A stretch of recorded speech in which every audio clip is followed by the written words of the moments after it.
أعوذ بالله من الشيطان الرجيم بسم الله الرحمن الرحيم السلام عليكم ورحمة الله وبركاته. عليكم السلام ورحمة الله. How are you doing, Ali Tata? Alhamdulillah. Good, good. So the reason I brought you here today is because we've organized a series to be spoken about. So before we get into it, I just wanted to introduce myself. My name is Sayyid Salman Ali Naqvi, and this is my uncle, Sayyid Ali Raza Naqvi. And we've developed a series that we want to talk about, which we'll talk about in 4 different steps.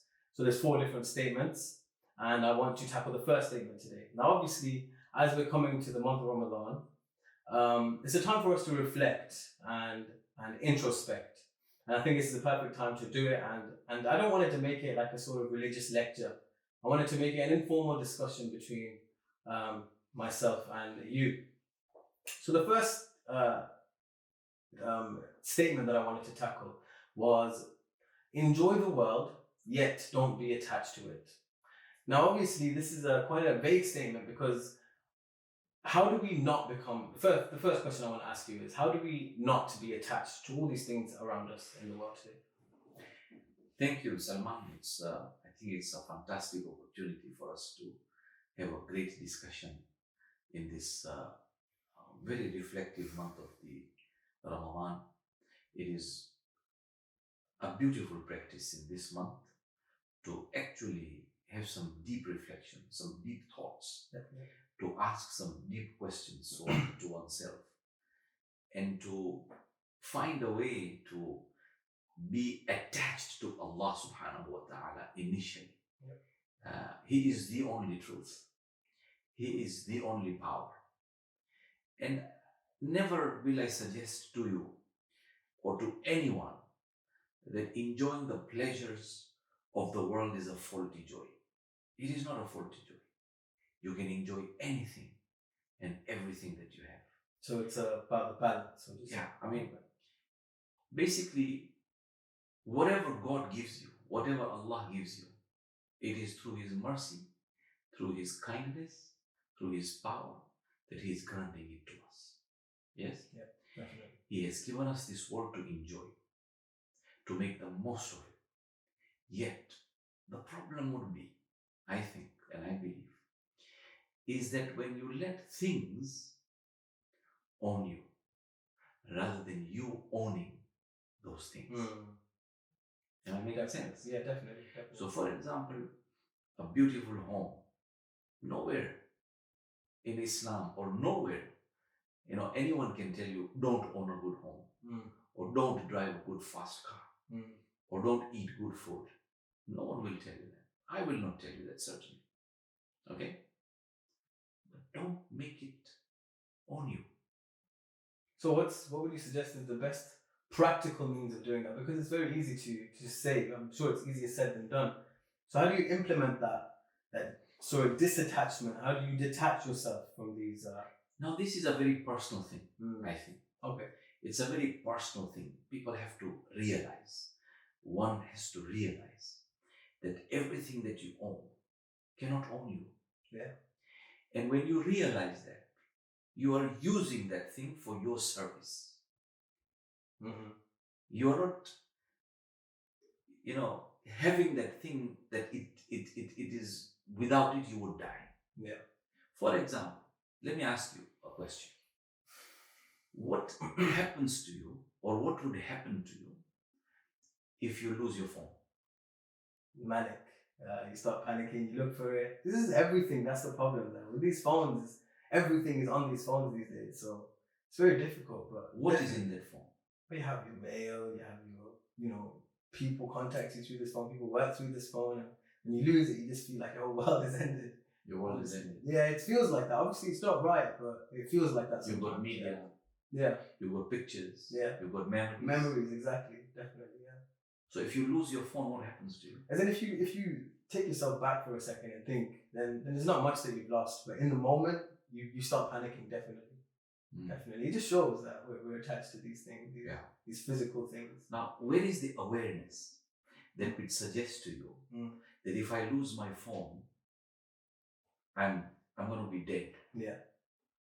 When you are aware that this phone or this device doesn't own your life, It doesn't own you. It doesn't own your behaviors. It doesn't own your courage. It doesn't own your passion. It doesn't own what you want to really do in this world. It doesn't own it. If you lose a phone, if you lost your WhatsApp, you lose your memories. Memories they don't live in a device. Definitely. They live in your mind. They live in your heart. It's a very, very true point. Am I making sense? Yes, definitely. So therefore, I think all we need to do is, there's absolutely nothing in appreciating a fantastic brand new iPhone 12 Max or a Samsung that is the latest gadget, whatever it may be. Absolutely nothing wrong in appreciating it, in owning it. Yes, in owning a lovely home. Appreciate a lovely home, a superb car. Not a problem whatsoever. Now, let me ask you another question. Sure. You have a fantastic car. You've got a nice car, and you've insured it, and you're driving it. Someone scratches it. What happens to you? It's just a pain, You feel like that car is yourself, and when you see the scratch, it's painful. It's painful because it's the money that you spent on the car, and all of these things add up, and it pains you, definitely. It pains. Yeah. Are you safe? Alhamdulillah, yes. At the time, you would be safe. Yeah. What is more important? Yeah, your own health, your safety, your well-being. Yeah. Or the scratch in the car. Of course. Let's say you had an accident, not a scratch. Okay? And it was a bad accident in a motorway somewhere.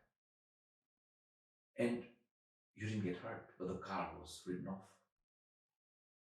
How would you feel? Oh yeah, gutted. Definitely. Gutted on what? That car that you develop sort of relationships with physical things, and that's the problem. Because you develop I know people that have actually named their cars, actual names, they have names for their cars, and like a physical person, human being's name, and they become attached to it, they take pictures of it, it's their wallpaper on their phone and all these things. And now here's the thing, Salman. Yeah, go ahead. Your car is your attachment. Salman Ali, being my son, is my attachment. If I hear, God forbid, anything of this nature has happened, my first thought will not be in the car. Yes, definitely. Will be, how is Salman? So what's the difference? How much value do you put in the things you own? So can I ask you a question? So where do you sort of draw the line between, because in a way that the emotional attachment we have is still an attachment in a way. Yeah. It's still a desire to love each other in a way. And these sort of attachments, are they positive? Are they always positive? Can they hinder your spiritual growth? You see, you can't do without them. Yeah. In today's world, you cannot do without a car. You cannot do without a telephone. You cannot do without a table. You cannot do without a glass. You cannot do without so many things that you own. You cannot do without them. Right? They are at your service. And that is, I think, the realization that we need to work on. To be aware that anything that I have, the best of the best things that I have to have a mindset that these things do not own me. I will enjoy, I will have fun with these things. Yet, I will never let them own me. Yeah. Where does contentment come from? Please tell me, what is your understanding when I say this person is content? When you look at it from the outside, you look at sort of family relationships, you look at what car he drives, what job he's got, how many hours a week he's working, the lifestyle he's living.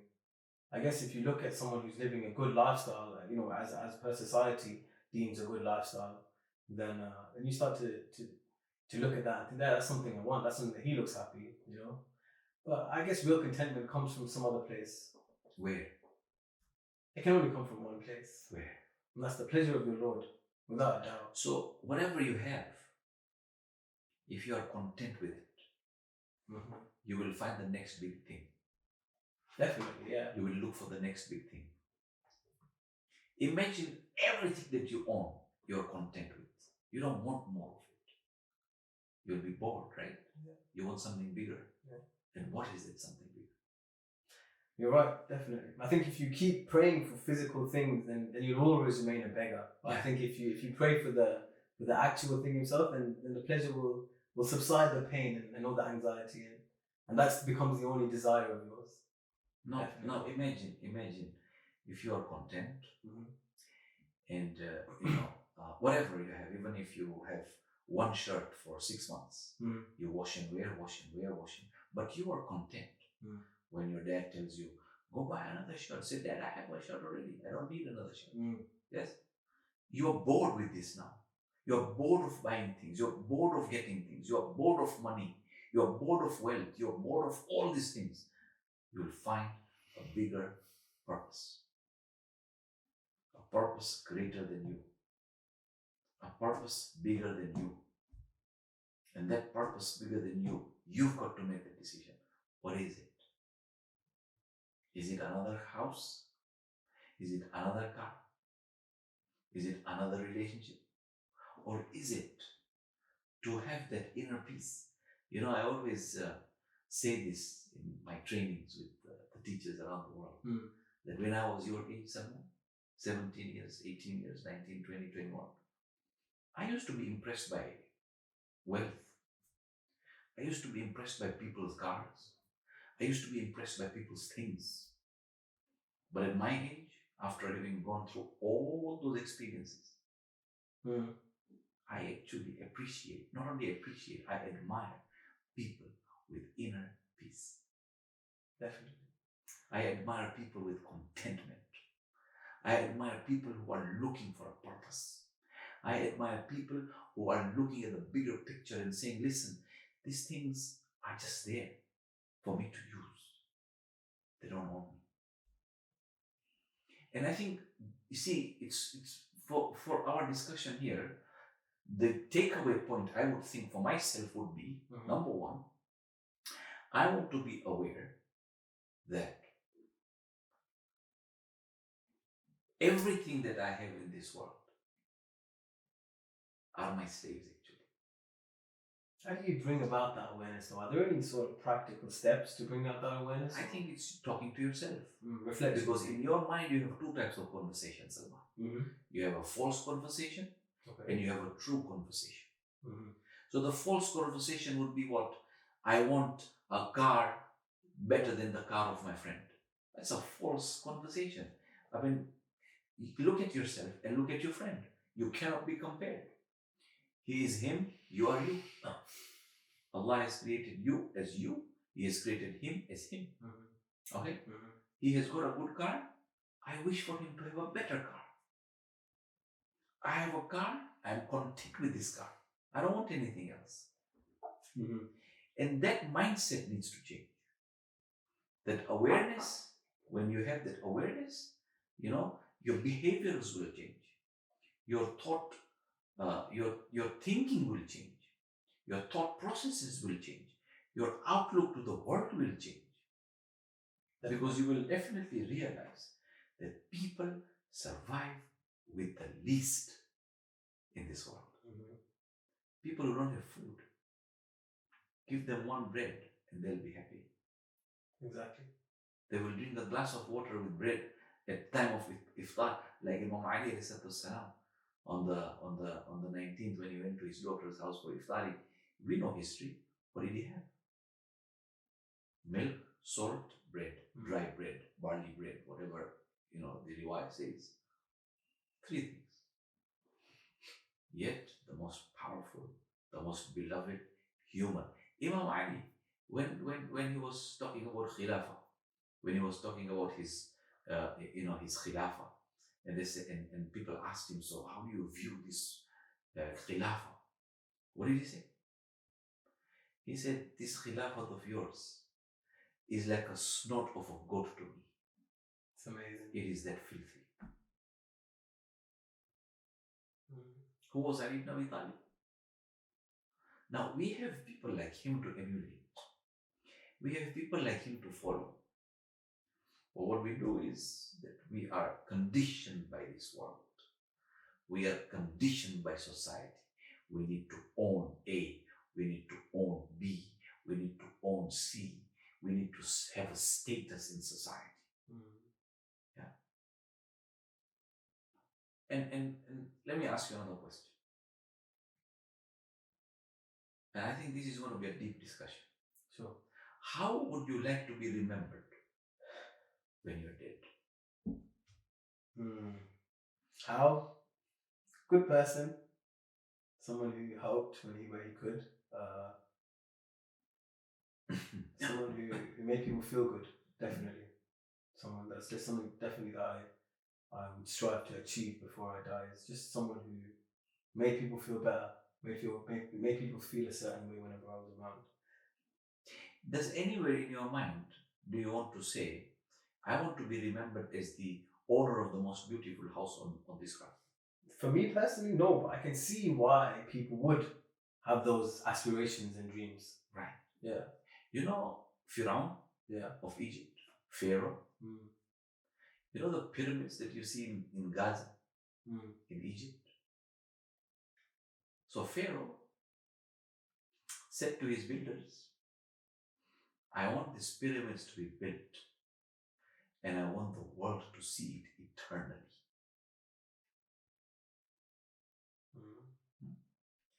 The Quran curses him.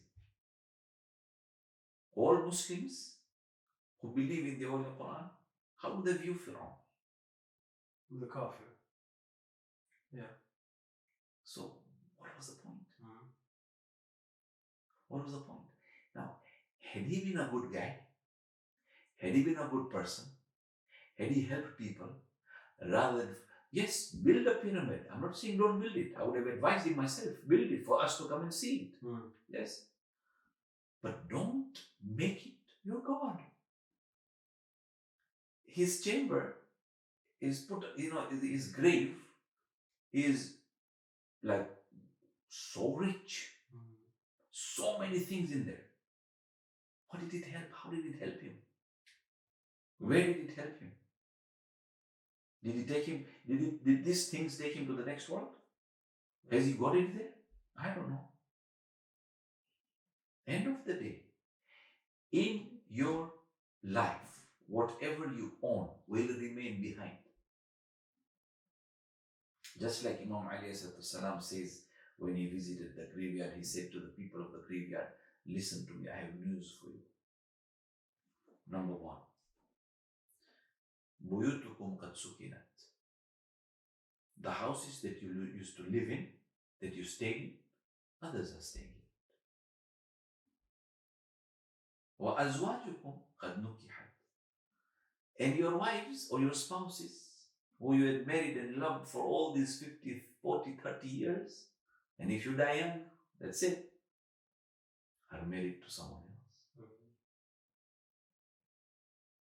وَأَمْوَالُكُمْ قَدْ قُسِمَتْ. And your wealth that you had put in the bank has been distributed. Am I making sense? Definitely. All these attachments that this person had before he went to the grave are all left behind. Definitely. I see what you mean. Yeah? Yeah, that makes sense. So when I say to you, enjoy the world, yet don't be attached to it. I'm not suggesting that you don't enjoy, anything in this world. Enjoy everything in this world. Then what's the next step then? So let's say I do come to the realization that all of these things are my slaves, for example, like this phone is my slave and this laptop is my slave, etc. What's the next step in terms of spiritual growth? So once I've detached myself from all these physical materials, then what's the step of me now getting to the sort of growing my soul and growing my spirit towards God? Excellent question, Salman.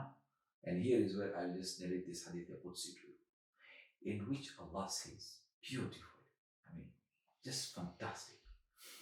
He says, خلقت الأشياء لأجلك. Listen to this carefully, okay? I have created things and everything for you, O my slave. خلقت الأشياء لأجلك. for us. Use it. Enjoy it. Of course, in the threshold of Sharia. Of course, In the threshold of Allah subhanahu wa ta'ala. Enjoy it. Correct? And then further he says, وَخَلَقْتُكَ لِأَجْلِ. And O my slave, I have created you for me. Right. When you want to understand this sentence, and everybody will have a different interpretation of this hadith, everybody will have a different understanding of this hadith. But if you just take the last part, وَخَلَقْتُكَ لِأَجْلِ, and I have created you for me. Now, what question do you and I need to ask him? God, if you have created me for you, what do you want from me? What do you want me to do? That's something for ourselves to find out. So you've given me everything to enjoy. Sometimes I've not even been grateful to you. I forget. I take it for granted. Yeah? Now, in this holy month of Ramadan, I want to reflect and think, God, you said to me, I created you for me. What do you want from me? Something for all of us to reflect on, definitely. So do you think that purpose is subjective? Or do you think that purpose for each individual is one purpose? Well, it will be different, probably. It will be different. I don't know. Really. I mean, I can't answer for everybody. I can answer for myself. When I ask this question to myself, God, if you have created me for yourself, what is it that you want me to do? If you pursue this question deeply, you may find your answer. I don't know. Many times people have asked me, Sayyid Ali, what is your purpose in life? And I say to them, my purpose in life is finding that purpose. It's like making the journey the destination itself. Yes, definitely. Yeah. That's amazing. If someone told me, oh, I already have a purpose, I already found a purpose, I would say personally, I'm not saying it from Islamic point of view, from academic point of view, whatever. If someone says to me, I have found a purpose, I would say, man, it's a little shallow. Can you please revisit your purpose? Surely you can't be content completely. Because the only contentment will be when you are sitting on the right side of Allah subhanahu wa ta'ala. Next to him on his throne. That's it. Yeah. Imam Ali said very eloquently, didn't he, again? He said, I'm not worshipping you because of the fear of your head. Neither am I worshipping you because I need your heaven. I am worshipping you because you, oh my beautiful Lord, is worthy to be worshipped. Definitely. And the problem with us is that we're worshipping all these other things without realizing that we're actually worshipping them. You're getting the point? And it's hindering us. Definitely. Are you getting the point? Definitely. Now I think we are getting this point. Yes. That look, attachments to this world. Even, Allah says, Al-malu wal-banun zinatil hayati dunya. Subhanallah. He says, your children, he says to us, and your wealth is an adornment or a decoration for this world. So even that is telling us, it is just there for your service. I have given you a child, a son, okay, enjoy it. Have a relationship with him. Love him. Take good care of him. Yes, you have an emotional component inside of you that Allah has created. If he dies, or if your father dies, or if your uncle dies, you will miss them. You will cry for them. Yes? But you will also submit to the will of Allah and say, Allah, it was your decision.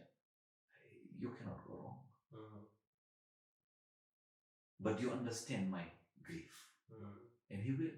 He will. No one else could the way he will. Definitely. Yeah. So this is it. Lesson number 1. Enjoy the world. Don't let it own you.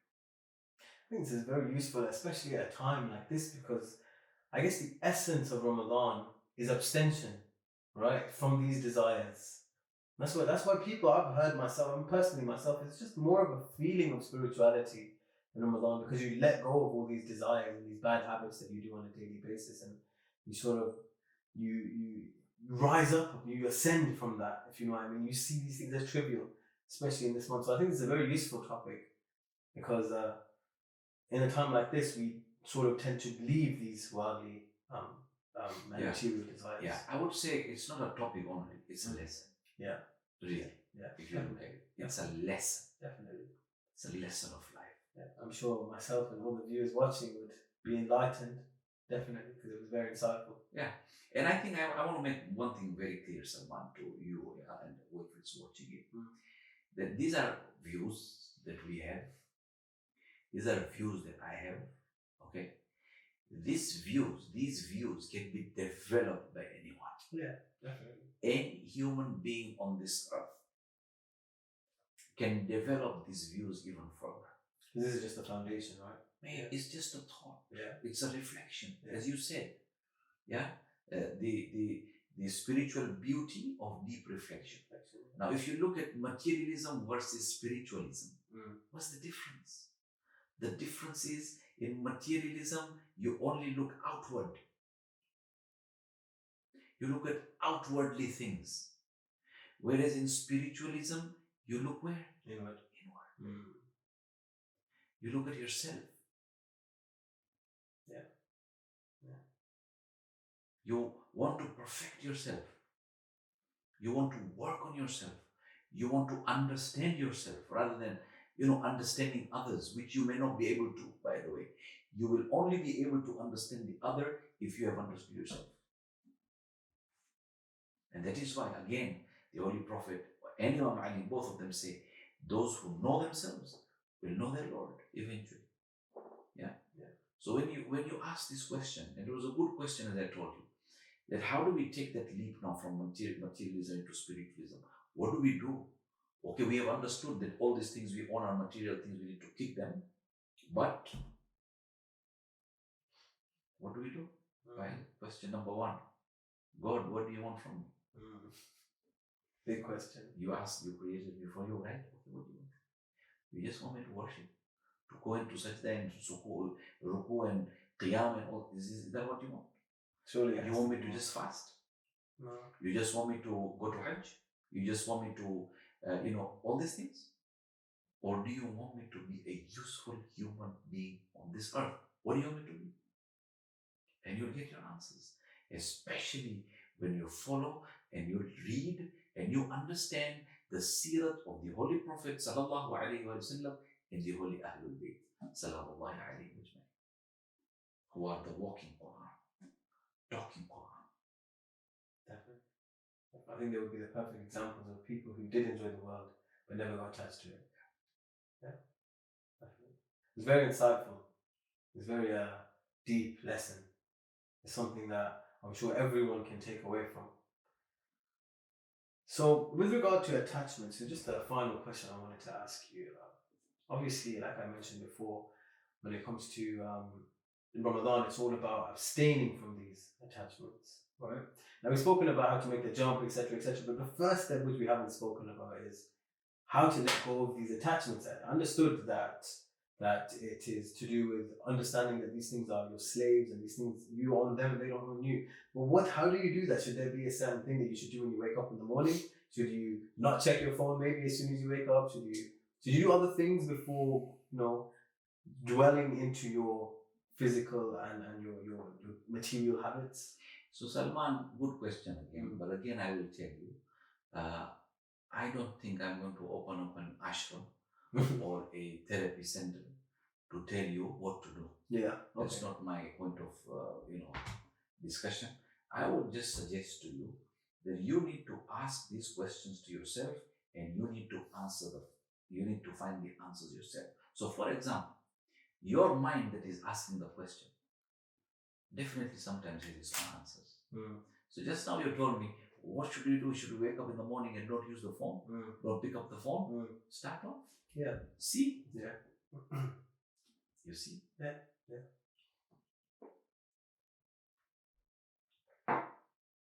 obviously we could go into a very deep discussion about how to find yourself now, but I think we can leave that for another time. Yeah, so I think we've had a fantastic discussion. Definitely, very It productive. was a great discussion. Yeah, And you know, I'm glad that you took up this initiative.